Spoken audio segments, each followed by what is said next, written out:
ना तो खूटा बांध रोड पर हमने के वही जगह जब जाही तब जना ये किले चैलेंज कहते नहीं हम भूख हड़ताल कदम विदा करते नहीं तो सब दोषी यहाँ के बानी ये कहीं ना कहीं माल के बात बा कहीं ना कहीं पैरवी यहाँ के मिल लोगो जब हमके 300 बीघा जो है पंचायत में बात यहाँ कहाँ विदा करम आ विदा कर तो हमके रोड घेराव सब कर देव जा हमके सरकार बाटे हमके चाहते यहाँ से पटना हम पहुँचे 84 बीघा के चकरपान बाबा के रकबा बा चली ओमे बनाई ओमे घर द्वार नहीं बनत होल्ड लागल बा जौन मुआवजा बनत उ दे के ओमे बनाई लो आई ब्लॉक के पीछे कैंपस में चली तो 5-7 बीघा एने बा हॉस्पिटल के आसपास चली अपन जमीन कब्जा करी बरैठा के लगे कब्जा करी चली एने डाक बंगला तो चली कितना जगह बताई जा BA, BCom, BSc, MA, MCom करें विश्व की सबसे बड़ी यूनिवर्सिटी इग्नू से। सॉल्व असाइनमेंट्स और गाइड बुक्स प्राप्त करें। संपर्क करें Mahakal computers, DAV PG college के पास, पंच मंदिरा मोड़ से दाहिने, सिवान।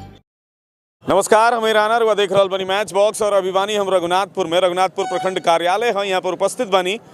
रउआ जानतानी कि रघुनाथपुर के जनता आक्रोश में भी आक्रोश के कारण ही बा कि रघुनाथपुर में जौन निबंधन कार्यालय चलेला यानी कि रजिस्ट्री कचहरी जौन चलेला जहां पर ज़मीन के खरीद बिक्री होला ओकरा के स्थानांतरित करे के बाद चर्चा में आई रहा यानी कि यहाँ से उठा के उन्हें चौवरी क्षेत्र में ले जाए के बाद चर्चा में आई रहा। ओकरा बाद से लोग काफ़ी नाराज़ बा। काल धरना प्रदर्शन भी भइल। आज अचानक से पता चलल है कि जिला से डिस्ट्रिक्ट सब रजिस्ट्रार यहाँ पर DSR साहब पहुँच रहनी है आ पहुँच के वहाँ के स्थल निरीक्षण करे रहनी है। जब ये बात चर्चा में आयल है तो कुछ लोग उग्र होकर यहाँ पहुँचल है, जैसे हमारा साथी राजकिशोर यादव जी बनी यहाँ के राजद के प्रखंड अध्यक्ष बनी रघुनाथपुर से। अध्यक्ष जी, आज जिला से रजिस्ट्रार साहब चल के आई रहनी है, का कुछ देखनी है लोग, का कुछ समझ में आई हमारा एक बाइक पता लगल है।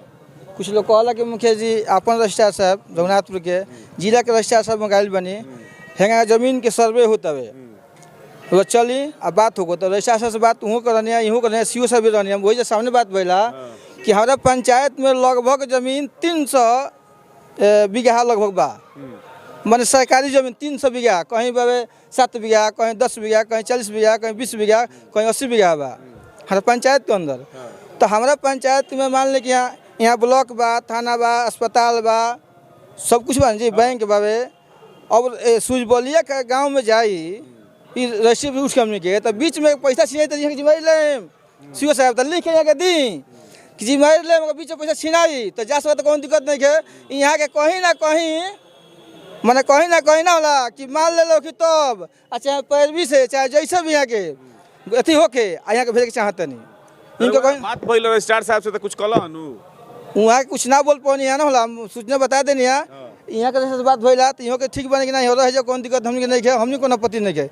यहाँ मेन CO साहब के यहाँ के CO साहब मैंने माल ले लो कि तब चाहे कहीं से पैरवी होगी तब चाहे जौन भी बात होगो और यहाँ के विदा करते नहीं तो सब दोषी यहाँ के बानी ये कहीं ना कहीं माल के बात बा कहीं ना कहीं पैरवी यहाँ के मिल लोगो जब हमके 300 बीघा जो है पंचायत में बात यहाँ कहाँ विदा करम आ विदा कर तो हमके रोड घेराव सब कर देव जा हमके सरकार बाटे हमके चाहते यहाँ से पटना हम पहुँचे मंत्री अध्यक्ष जी बानी हमके मंत्री जी बानी वहाँ से आके विनती करे जा वहाँ से फिर विधानसभा पहुँचे हमके आग्रह करे खातिर हमके कहीं ना कहीं से आग्रह करके रखवाए हमके जाए देव जाना खातिर रोडवा घेर देव जन के बिल्कुल जाए बिल्कुल ना देम जा और जाहे के भी ना चाहिए एकदम ना जाए देव जन के ना अगर यहाँ के भेजा नहीं तो हमके रोड घेराव कर देवे बोलो के गेट ताला में गेटवा में यहाँ कुछ ना कुछ यहाँ के मंगवा के लिए लो जे भी नेता होको हमने के क्षेत्रीय होको जे भी जीतल बाबे लेके आई लो आ जौन बात तौन सुरक्षित हो ना हो विकास तो ठीक बा कि यहाँ से सुरक्षित रहे के चाहे कम समय चाहते नहीं जाओ मत और जाता तो दोस्त यहाँ के बनी सबसे दोस्ती बने CO साहब कहीं ना कहीं यहाँ के कॉन्टेक्ट बा तो जाए देव जना इतना सस्ता बात नहीं कि हमने एकदम हो जाए ना तो खूटा बांध रोड पर हमने के वही जगह जब जाही देव जना ये किले चैलेंज कहते नहीं हम भूख हड़ताल कदम निश्चित काल बिल्कुल। धर्मेंद्र भाई बानी, धर्मेंद्र चौरसिया यहाँ पे बानी, यहाँ के BDC प्रतिनिधि बनी रघुनाथपुर पंचायत के। अगर जाई काल धरना भइल, कालो बातचीत भइल, ज्ञापन सब कुछ सौंपल गइल, अगर जाई तो कितना मतलब दिक्कत हुई है जाके लोग के। सबसे पहले तो जाए तो हर हालत में ना देम जा फिर जाए के बाद कहाँ से आ गई काल धरना प्रदर्शन में CO सर से बात भइल तो वहाँ के बोलनी कि देखिए हम पहले ऐसे बात किए थे लेकिन अब आश्वासन दे रहे हैं कि हर हालत में रजिस्ट्री कचहरी यहीं पे रहेगा। आज जिला से आए थे वरीय पदाधिकारी जांच करने के लिए, हमारे यहाँ के स्थानीय सीओ सर गए थे और रजिस्ट्रार सर गए थे। तो वहाँ पे ज़मीन भूमि नापी करने के लिए गए थे। वहाँ पे सीओ सर बोले थे कल कि वैसे ही आएंगे, फॉर्मेलिटी पूरा करके उनको जाने दिया जाएगा और अपना रजिस्ट्री कचहरी रघुनाथपुर के ही क्षेत्र में रहेगा। देखिए यहाँ सिसोवन के रजिस्ट्री होला यही जा रघुनाथपुर में, आंध्र के भी होला रघुनाथपुर में। और ये लोकेशन जौन बा कि परफेक्ट बा सिसोवन का खातिर भी और आंध्र खातिर भी। अगर वो चौर में जाता तो बहुत सारा परेशानी हो जाई और रजिस्ट्री कचहरी खातिर एगो बैंको ले जाए के पड़ी। मान ली पैसा निकालल जाई तबे न जाकर रजिस्ट्री होई। तो वो पूरी तरह से अनसेफ बा। कोनो वहाँ मतलब कोनो तरह से लागत नहीं कि वहाँ रजिस्ट्री कचहरी जाओ। आ रहल बात भूमि के, तो 84 बीघा के चकरपान बाबा के रकबा बा, चली ओमे बनाई। ओमे घर द्वार नहीं के बनत, होल्ड लागल बा। जौन मुआवजा बनत उ दे के ओमे बनाई लो। आई ब्लॉक के पीछे कैंपस में चली तो 5-7 बीघा एने बा। हॉस्पिटल के आसपास चली अपन जमीन कब्जा करी, बरैठा के लगे कब्जा करी, चली एने डाक बंगला तो चली। कितना जगह बताई जा। अब नया सीओ बनी है कि नहीं जानकारी कि हमार जमीन कितना बा। तो अपन जमीन के पकड़ी एगो जौन नया चीज़ आयल बा तो ओकरा के लिए आई लो। शहीद मैदान में खेल मैदान ले आई लो, ये नया चीज़ आवता। तो यहाँ जौन चीज़ बा ओकरा के जाए कह दिया जाई तो वो खातिर हमन के अनिश्चित कालीन भूख हड़ताल पर बैठे जा। काल ही बात भई रहे सीओ सर के सामने आ दिया लेटर हमन के देनी जा, वहाँ के संज्ञान करनी जा। 20 मार्च के डेट। जी 20 मार्च के डेट दिया बा। चलिए हम सीओ साहब के भी पक्ष जाने की कोशिश करते नहीं, बातचीत करे कोशिश करते नहीं। निबंधन कार्यालय यानी कि रजिस्ट्री कचहरी के यहाँ से स्थानांतरित करे के चर्चा चल रहा बा और पूरा विरोध जौन बाटे यहाँ के पब्लिक और आम जनमानस से लेके जनप्रतिनिधि तक हर कोई कर रहा बा। आज ऐसा पता चल रहा कि जिला के सब रजिस्ट्रार यानी कि DSR साहब पहुँच रही हो, जमीन के सर्वे करे या कुछ करे पहुँच रही है। ओकरा बाद से हल्ला कुछ और बढ़ल, पब्लिक और ज़्यादा थोड़ा सा उत्तेजित भइल है। तो यहाँ सीओ साहब बानी, हम जाने की कोशिश करते हैं सर आखिर आज क्या हुआ जब ये बात चल रही है कि यहाँ से ट्रांसफ़र किया जाएगा। तो शायद आप लोग सर्वे करने गए हुए थे। यहाँ का आम जनमानस का जो मुद्दा था, जो परेशानी थी, उससे हम लोग अवगत कराएं डीएम साहब को भी और DSR साहब को भी। तो उसी सब संबंध में आज स्थल निरीक्षण करने आए हुए थे DSR साहब कि आके हम ज़मीन को देख लेते हैं कि आखिर है क्या विवाद का इशू।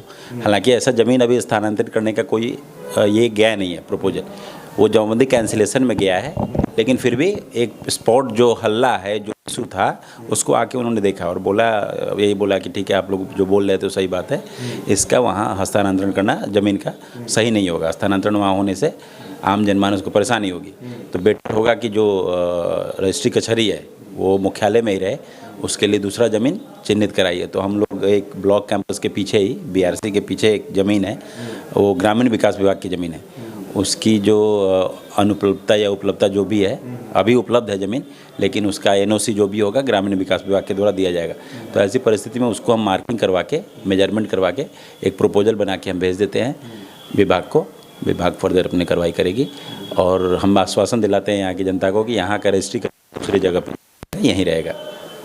हमारे पास पर्याप्त ज़मीन है, दूसरे ज़मीन को भी हम देख रहे हैं, यही रखेंगे हम लोग उसको। धन्यवाद सर। बातचीत सुननी है, सीओ साहब के बात सुननी है, सीओ साहब के पक्ष सुननी है। सीओ साहब कहलन कि कोनो हाल में यहाँ से ना जाई और असल में ये बात तो सही बा कि ज़मीन के जिक्र जौन बाटे उ ज़मीन के सर्वे करे खातिर DSR के आगमन यहाँ भर रहा, DSR साहब आई रही हाँ। लेकिन जौन ज़मीन बाटे जौना पर ले जाए के बात चल रहा उ ज़मीन भी विवादित बा, ऐसा पता चलल है।